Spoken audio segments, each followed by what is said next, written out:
cómo adquirir correctamente una radiografía de Cajón faríngeo. Entonces, una vez recibida la solicitud del Cajón faríngeo, se le explica al niño y al familiar cómo se le va a realizar el estudio.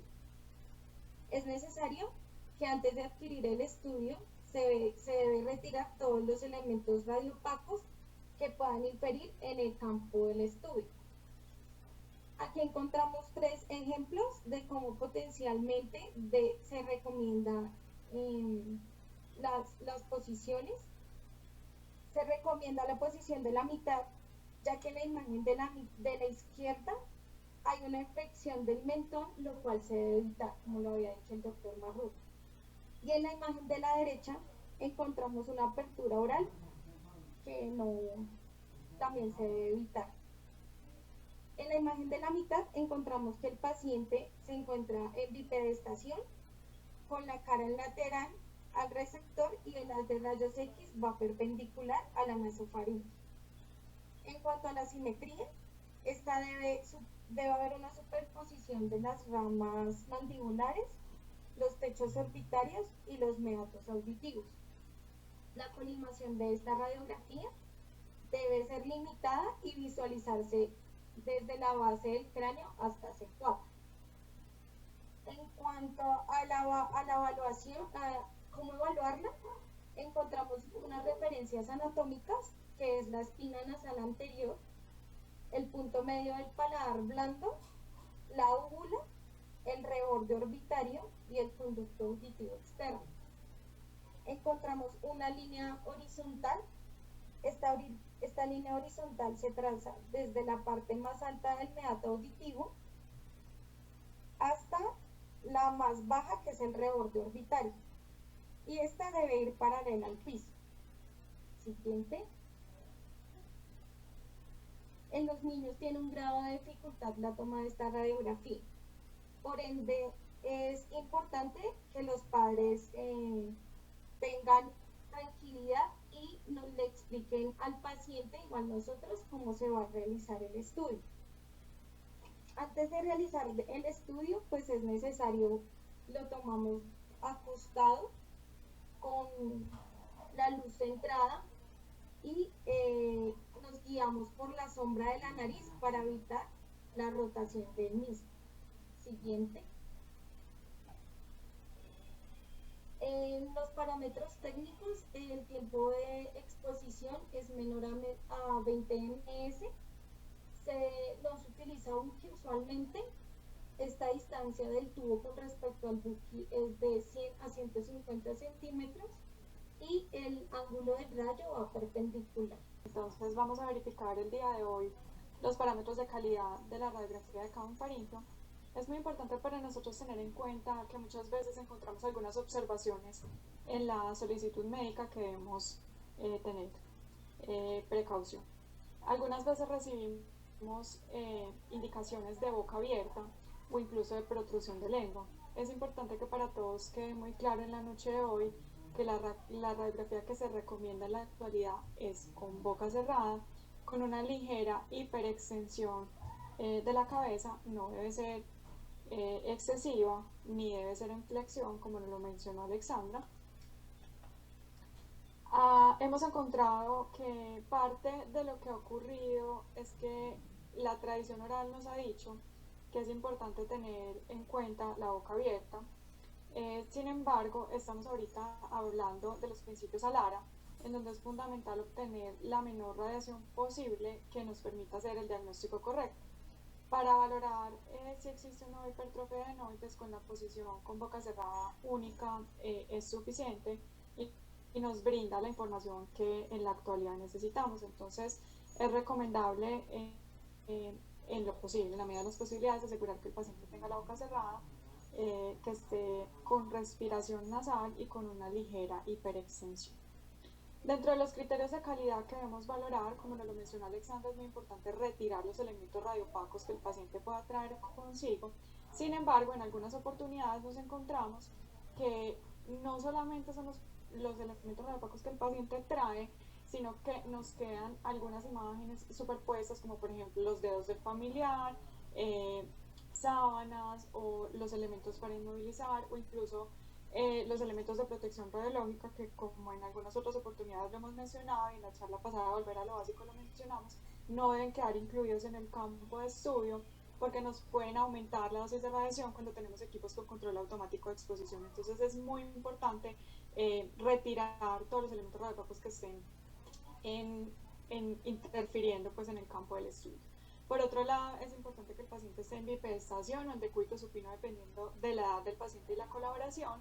La cara debe ser lateral al receptor, el plano horizontal de Frankfurt debe ser paralelo a la línea del piso, el cuello ligeramente extendido, no debe haber una hiperextensión y en lo posible el paciente debería estar respirando a través de las fosas nasales con la boca cerrada y con los dientes ocluidos. Ya vamos a ver algunos ejemplos de ello. Es importante también que exista una simetría y una posición apropiada del paciente. Si la cabeza está rotada, pues vamos a tener las ramas mandibulares que no están superpuestas y eso es uno de los criterios de calidad que vamos a mirar. Si el paciente está rotado, entonces tampoco van a estar superpuestos los rebordes orbitarios, ni tampoco va a estar superpuesto el meato auditivo externo, ni tampoco la silla turca. Entonces es importante que nos aseguremos que no exista rotación de la radiografía. Por otro lado, teniendo en cuenta también los criterios ALABRA, debemos evitar estas imágenes que tenemos en la esquina inferior derecha. No es necesario irradiar a todo el paciente para obtener una proyección lateral, no es necesario obtener una proyección frontal. Cuando no colimamos adecuadamente también vamos a perder calidad de la imagen, entonces es importante que nos enfoquemos en el área de estudio. No tenemos que incluir el cráneo completo, no tenemos que incluir la columna completa, hasta C4 es suficiente, pero sí es importante que incluyamos la mandíbula en su totalidad, porque también es importante evaluar en estos pacientes si tienen prognatismo o maloclusión, entonces es importante que quede incluido dentro del campo del estudio. También es importante que exista una adecuada definición de los rebordes óseos. Si bien es cierto que estamos valorando la columna de aire, si bien es cierto que estamos valorando el tejido blando adenoideo, es importante también valorar las estructuras óseas porque podemos encontrar hallazgos indirectos como esclerosis de las mastoides o maloclusión dentaria que también nos pueden dar algunas pistas acerca del diagnóstico del paciente.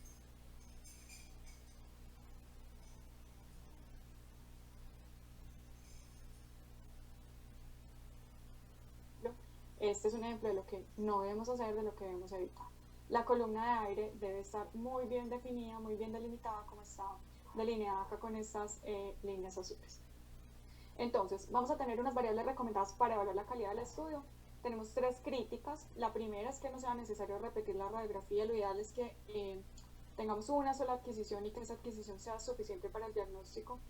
Que el tejido adenoideo sea adecuadamente visible, que lo podamos medir, que lo podamos evaluar correctamente, que la columna de aire esté correctamente visible.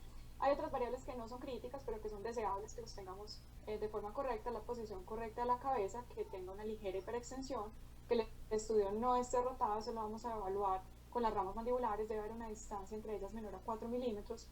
Debe ocurrir o debe realizarse el estudio con la boca cerrada y con oclusión dentaria. El estudio debe estar centrado en las estructuras anatómicas importantes y colimado, siguiendo los principios ALARA. Los tejidos blandos deben estar claramente visibles, con un buen contraste, que no esté borroso, que no haya subexposición, que no haya movimiento del paciente. Que las estructuras óseas estén muy bien definidas, como ya les mencioné, especialmente la silla turca la debemos valorar adecuadamente, los rebordes orbitarios y en lo posible el conducto auditivo externo porque nos va a servir de plano de referencia para la línea de Frankfurt. Y no deben tener elementos radioplacos que interfieran en la evaluación del estudio. En el caso de aretes, idealmente deberían retirarse. Este es un estudio rotado. Vemos que la distancia entre las ramas mandibulares es mayor de 4 milímetros y además hay una hiperextensión del cuello que nos puede alterar la interpretación del estudio. Este es otro ejemplo. A pesar de que este niño tiene alteración en la oclusión dentaria y que existen algunas limitaciones por su patología de base, pues vemos que sí es posible ocluir adecuadamente la boca. Uno puede pedirle al familiar que nos colabore en eso y pues realmente nos mejora la calidad técnica del estudio de la columna de aire, la vamos a poder valorar mejor y evitamos el descenso del paladar que a veces también nos puede interferir. También se debe evitar la hiperextensión del cuello porque vemos como el paladar blando se inclina hacia atrás y nos disminuye un poco más la columna de aire, entonces debemos procurar que tengamos una posición neutra o con ligera hiperextensión Aquí vemos 4 ejemplos en donde les muestro los dos superiores, pues no nos ayudarían mucho, no es lo que recomendamos, no recomendamos boca abierta, no recomendamos que las ramas mandibulares estén superpuestas y que haya una ligera flexión, sino que lo que recomendamos es una ligera hiperextensión para poder valorar adecuadamente la columna de aire. Por otro lado, y les recuerdo, debemos evitar la boca abierta con protrusión de la lengua. Con relativa frecuencia encontramos órdenes con esta solicitud, pues realmente es algo que no nos aporta nada al diagnóstico, pero pues terminamos haciendo 2 radiografías en lugar de una sola. Si bien aquí hay una ligera rotación de las ramas mandibulares, es un estudio que es tolerable, es una de las variables que pues es deseable, pero no es crítica. Entonces, si podemos valorar la columna de aire y podemos valorar el tejido adenoideo, pues no habría necesidad de repetir el estudio, lo podríamos interpretar. Otra de las características que debemos evaluar es como la posición del paladar. Cuando el paladar blando adquiere una forma curva o ocluye parcialmente la columna de aire, y esto ocurre en este caso por la flexión. Vemos que cuando el paciente extiende un poco la cabeza, el paladar se aplana y nos permite visualizar adecuadamente esa columna de aire. Hace un buen número de años, diría que entre 15 y 20 años,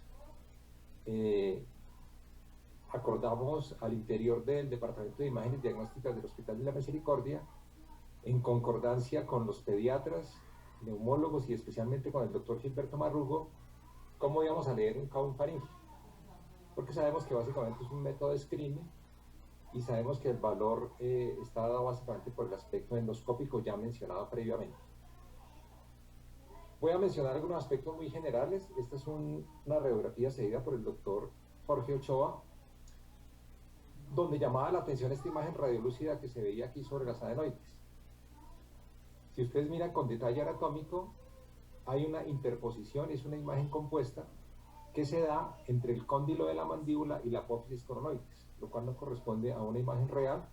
Ahí está muy bien definida, aquí en este sombreado. Vamos a repasar unos detalles anatómicos muy grandes que van a ser puntos de referencia para la medición posterior que vamos a hacer de la ocupación del espacio retrofaríngeo.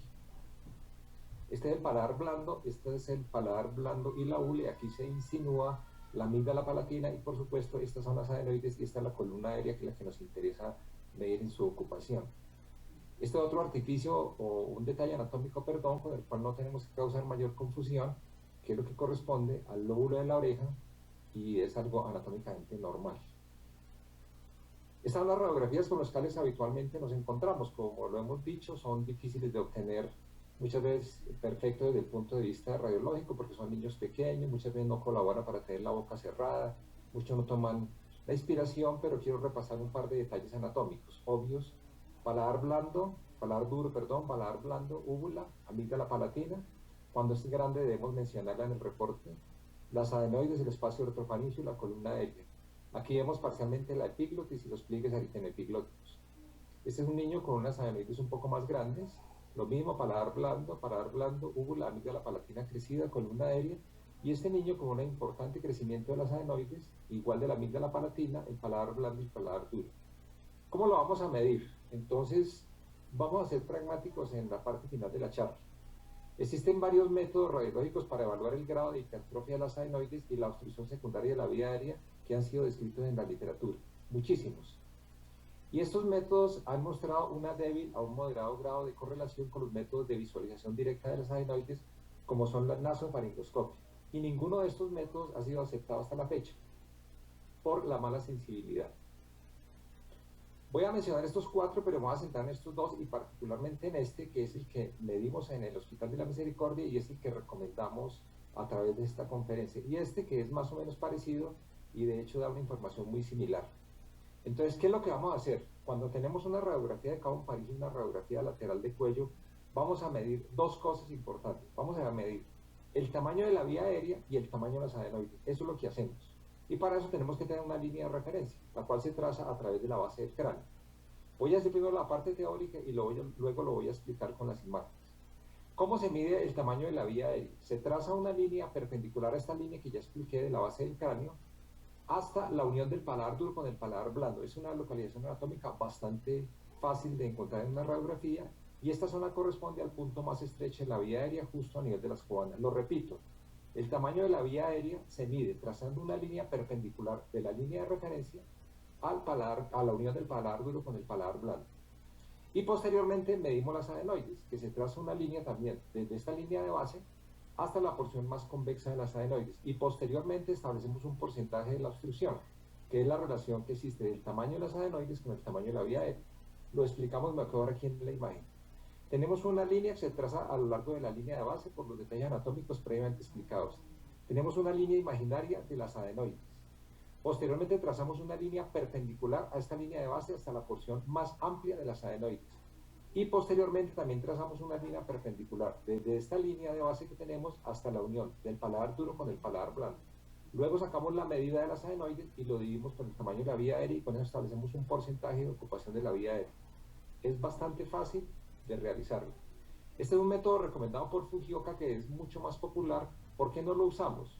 No lo usamos porque él establece dos medidas que son iguales. La misma, la línea de base, la porción más amplia de las adenoides, también parte de la unión del paladar duro con el paladar blando, pero él tiene la sutura esfeno-occipital como patrón de referencia. Y yo sé que en la sutura esfeno-occipital no siempre es fácilmente observable en una radiografía.